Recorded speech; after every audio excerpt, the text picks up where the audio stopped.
7:01 p.m. Closed session. Roll call, please. Trustee Garrett. Present. Trustee Oshipenti. Trustee Salahuddin. Here. Vice President Lee. Here. President Tejada. Here. Can get an approval of the agenda. Are there any changes? No changes. So moved. Second.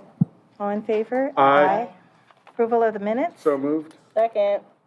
All in favor? Aye. There's nothing to report out of closed session.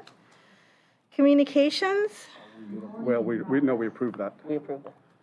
that? We approved the settlement agreement.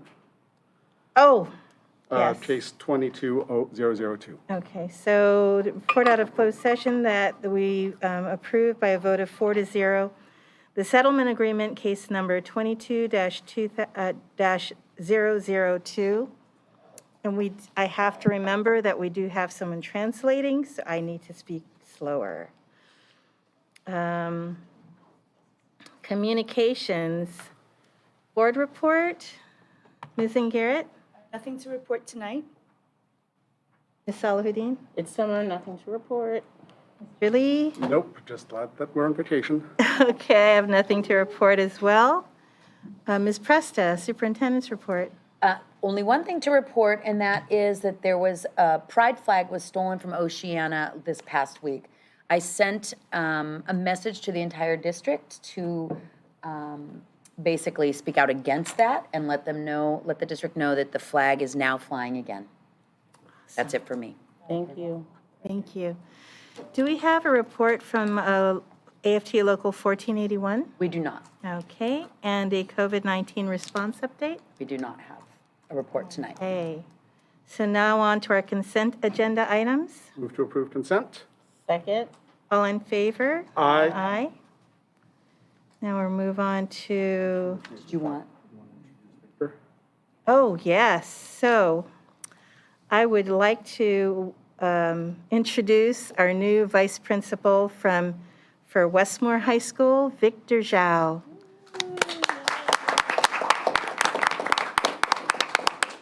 Everybody. It is really good to meet you all once again, some of you.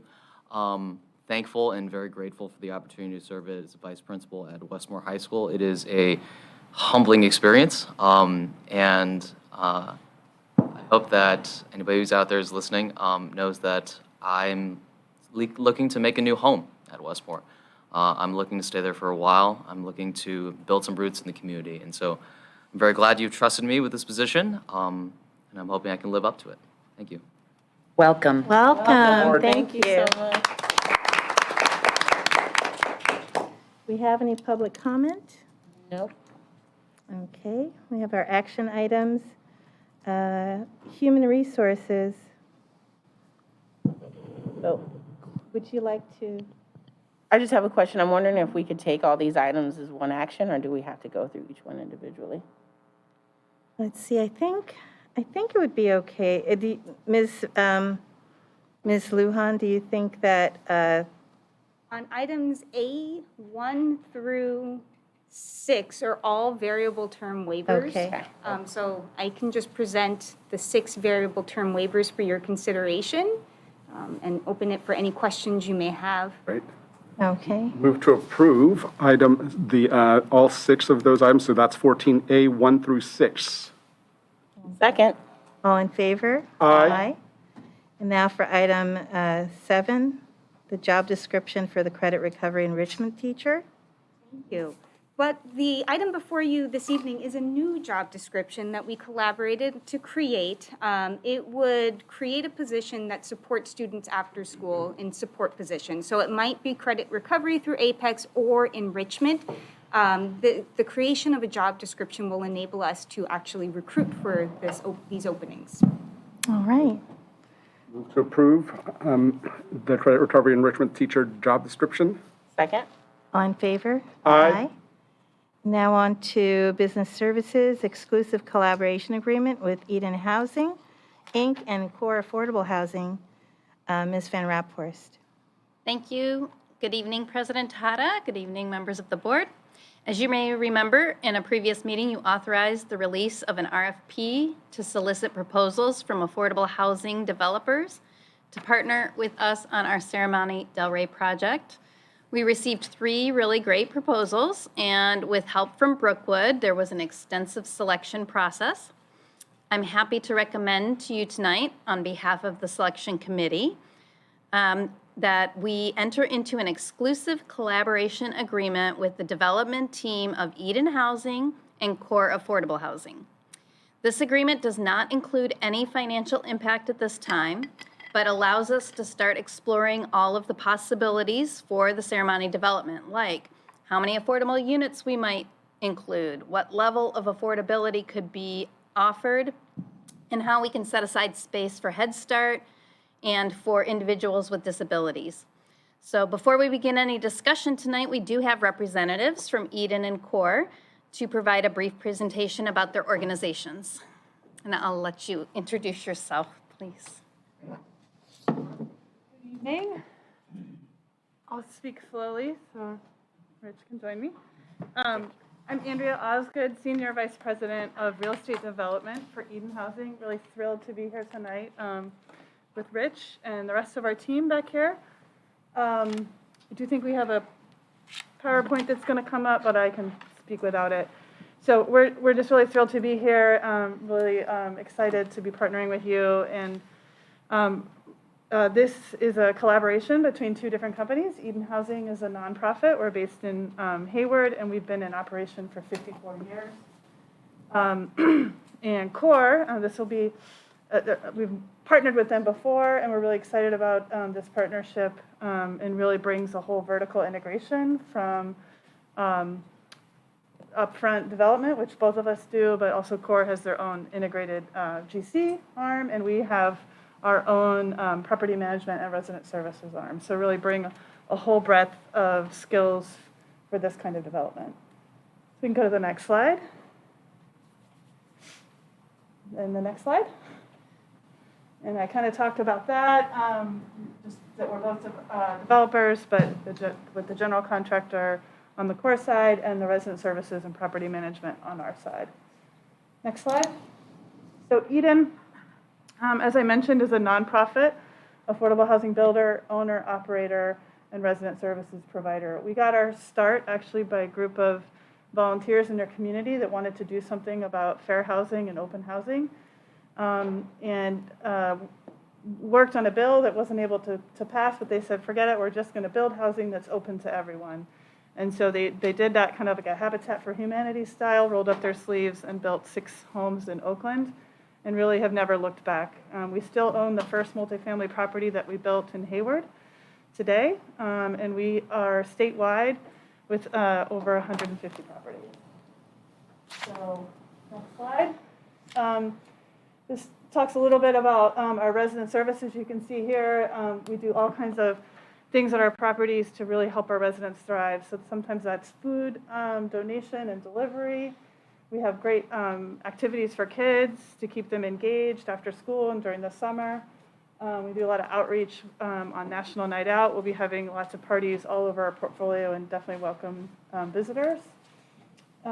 Next slide. This just shows you kind of the breadth of our work. Obviously very focused here in the Bay Area, but really statewide with properties also in Southern California. And next slide, I think, is a video that we'll play, just showing some pretty pictures of some of our other work.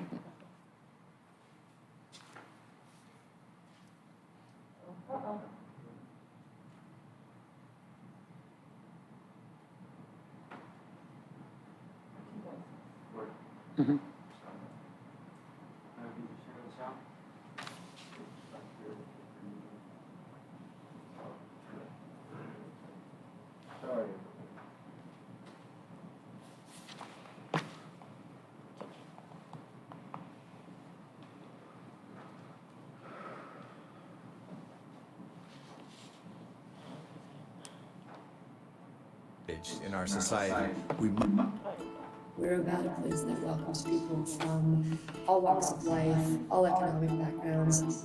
For the people that are disenfranchised or lower income or somehow disadvantaged in our society, we must make allowance for them. And I think in Eden, we really take that very seriously.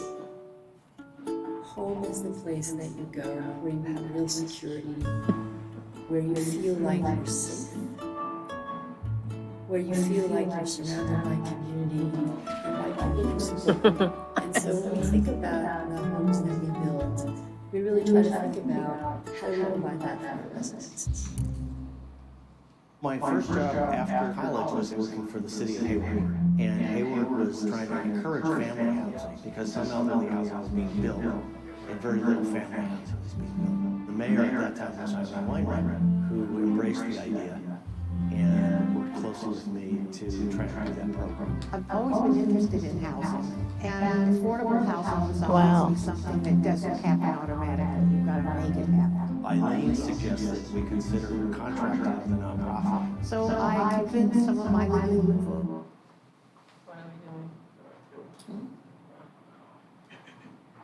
If it doesn't share on the Zoom, I mean, I think we could just post this to our webpage or something if people at home want to watch it. So she said, why don't we see if Eden... I mean, can't they like film it with the camera? Oh, it's on, okay, cool. It really starts with, It's okay. do you have a safe place to go home at night? Is there someone who cares about you there when you arrive home? Is it a neighborhood that you want to live in? Is it a place where your kids can walk to school safely? What does it mean to have a home? We're living in a time where it's very easy to talk about people in ways that polarize us. But I believe, and I think all of us at Eden believe, that it starts with where you live, but where you're born can change your outcomes. I think that we have a role in leading a different dialogue. And you do that by telling the story of the people that we work with and the communities that we've changed.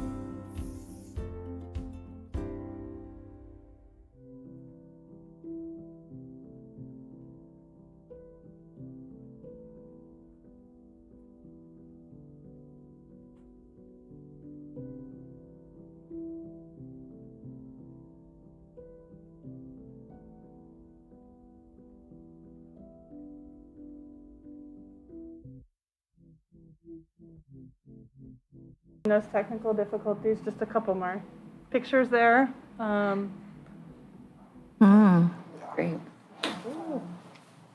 Thank you. I'm happy to take questions later, but I'm going to hand it over to Rich. Thank you so much. I'm Rich Trumpler, and I'm Senior Vice President of the Core Companies, and I'm here tonight with Carl and Tracy, who are integral team members. The Core Companies is a family-owned, fully integrated housing developer and builder that's been operating for over 30 years. And our passion is housing of all types. And one of the things, I really like some of the Eden slides because it's more than just housing, it's about the community. To realize this complex development is something that we've been successful with in master planning. It's engaging the community and working with them, but the work doesn't stop just at the project's inception. It continues throughout. And I think one of the things that I'm really proud about working for Core is that we build, hold, and operate. And so we've been in business for 30 years, and we get to see the positive outcomes, and we understand the services and support required for people to have successful lives in these communities that we build.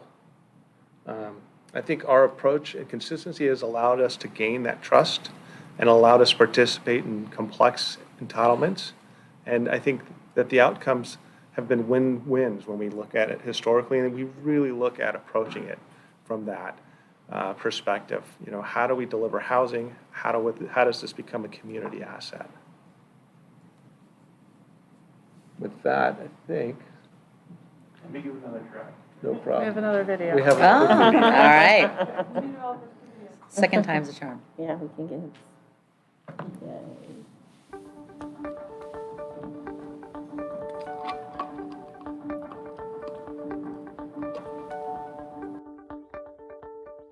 The Core Companies is a housing developer and a housing builder. We build affordable housing, workforce housing, both for rent and for sale.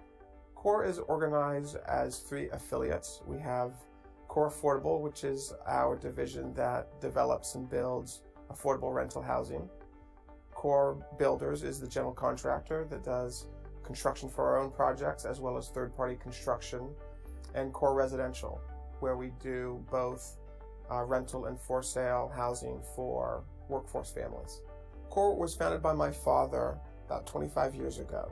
What makes us successful is we're able to create value in properties and in neighborhoods where others might not see it. We've been fortunate to partner with the likes of CalPERS, Bank of America, Prudential, JP Morgan Chase, to name a few. I think one of the key attributes of the core companies is trust. I think you can trust us to develop a quality project. I think our investors could entrust their capital in us and to be successful with it. And I think the cities could trust us to execute and perform what we said they could do. We've always said that no one project is more important than our relationships. And the 25 years of history, of success, I think is a key component to what we bring to the stakeholders we work with. I think the future for the core companies is bright. My vision for the company is to continue on its history of success in focusing in urban environments, green developments around transit, and try to create housing environments, whether it's for ownership or for rental, market rate or affordable, where people can live, work, and play.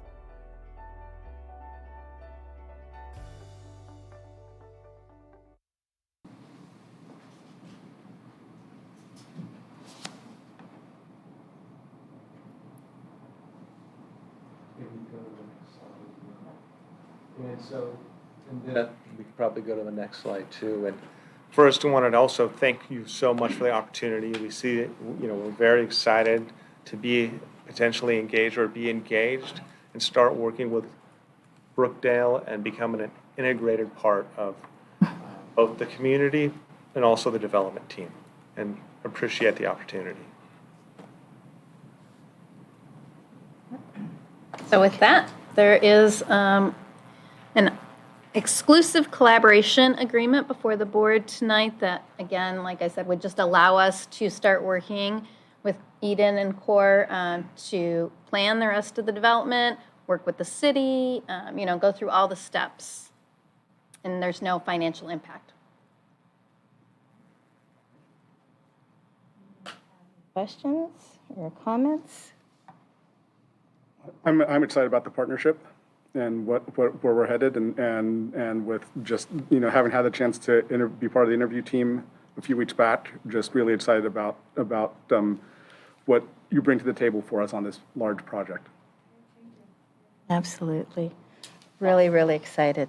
I like that the philosophy of both CORE and Eden, it seems to fit with what we're looking for to build a community asset, and that it's more than just housing, that you're engaging the community. We're really trying to build something here, more than just buildings, because we have families that we have wraparound services we want to provide, and I'm just really, I implicitly trust our team at the district office that our facility subcommittee, Ms. Van Rapport, Ms. Phillips, completely in finding the right people for us. So thank you. Really looking forward to it. Yes, I'm also very excited to move forward and start working together. Everyone knows that housing is a passion of mine, and really thinking about housing and dignity and humanity, right? And how do we make sure that people live and not just survive? And then really thinking about, it's not just plopping someone in affordable housing and thinking everything's going to be okay is not a sustainable model. And I've seen it in Habitat not work well sometimes, that there is a need for continued engagement. There is a need to support the huge adjustment of, moving into a home, being responsible, having this huge, as someone who's homeless and then was placed into a home, there's almost a panic, almost like I can't lose it. And sometimes you don't make great decisions.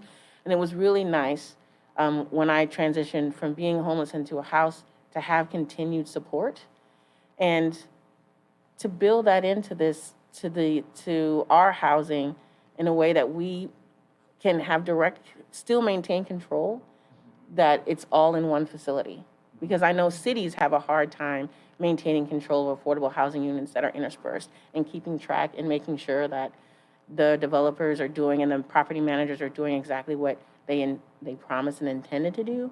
And so I think this model and working directly with both Eden and Core to make sure that the building is something that we want people to live in, and then after it's built, to ensure that it is a true home and community that people thrive in. I'm very excited about it, so thank you. Great. Move to approve the exclusive collaboration agreement with Eden and Core. Second. All in favor? Aye.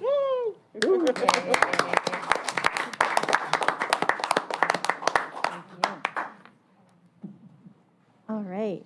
Thank you all so much for being here tonight. Yeah, thank you. Thank Thank you so you. much. Now for the landmark construction contract amendment number 1, Ms. Van Raphorst. Thank you again, President Tejada. Last month, the board approved a leaseback agreement with Landmark Construction to build our new adult school and district office. Tonight, I bring you the first amendment to this contract, which establishes a guaranteed maximum price of $723,173 for demolition and site work on this project. A subsequent amendment will come before the board when the bidding is completed for the other components of this work, so it's just 2 phases, I think. We might ask for more, but right now we're thinking it's just going to be 2 phases. And then the whole project is being paid for with bond funds. Our Director of Construction, Ms. Phillips, is here in case you have questions. And Kevin Brennan from Landmark. Cool. wanted to make sure who was. All right. I have no questions. Neither do I. I'm just grateful that we're about to get started. Yes, excited. Move to approve landmark construction contract amendment number 1. Second. All in favor? Aye. Thank you. Get going. What are you doing here? Yeah, we're moving quick. We're looking forward to getting out there and getting the demo Great. going, and there's a lot of interest in this project. It's a very attractive project, so even just the short window that we had for this first phase, we got really good participation, and we have a lot of interest in the next phase, so that's good. Awesome. Yeah. Great. Fantastic. Great. Wonderful. Excited. Thank you. Thank you. Yes. Thank you both. Yeah. Thank you both. All right. Okay. On to the King Consulting Professional Services proposal. All right, thank you again. For my last item tonight, I bring you a proposal from King Consulting. This firm works with school districts to help them access grants for facilities projects. As you know from our facilities master plan, our facilities needs are extensive, and the bond funds that voters have approved will not cover all of the costs. The available local, state, and federal grant funds are complicated to access, and we have not been successful in securing those funds in the last 6 years that I've been here. King Consulting specializes in working with small to medium-sized school districts, and they have a proven track record of securing funds for other local districts like Pacifica and San Bruno. So I'm really excited about partnering with them. Their fees can be paid out of our developer fees, which are really restricted, and I'm excited that that would be able to be paid for with that rather than impacting the general fund or even touching our bond funds. They can be paid with the developer fees. So with that, Ms. Phillips and I recommend that we approve this proposal from King Consulting. Find some money. Yeah. I mean, we know just any grant writing is extensive and hard, and you guys are really busy doing a lot of other things. And I know that I've heard just anecdotally from school board members and other people around, up and down the state, that facilities grant fund writing is just insane. So yes, whatever help that we can get, we definitely need, especially trying to get facilities funding out of the rock that is California. So yes, thank you. Great. We have a motion to approve. So moved. Second. All in favor? Aye. Yay. And consideration of future agenda items? None? Nothing. Okay. We have a motion to adjourn? Move to adjourn. Oh, no, you have something to read out for the adjournment. Oh my goodness. Yeah. We adjourn tonight's meeting in honor of John Brink. John Brink, husband of longtime JUHSD board member Jean E. Brink, passed away peacefully on June 20th, 2022, at the age of 82. John was a member of the 101st Airborne Division and graduated from the Monterey Army Language School with a certificate in Russian language. Upon leaving the Army, John circumnavigated the globe by sea and worked many years in the computer field. John married Jean in 1967 and went on to have 2 children, Laura Brink Rittenauer and Adam Chapman Brink, along with 3 grandchildren, Serena Rittenauer and Avery and Tyler Brink. John and Jean celebrated their 55th wedding anniversary in May 2022. We, the Jefferson Union High School District Board of Trustees, send our condolences to Mr. Brink's family, friends, and host of loved ones. And with that, get a motion to adjourn. Adjourn. All in favor? Aye. Aye. Meeting adjourned at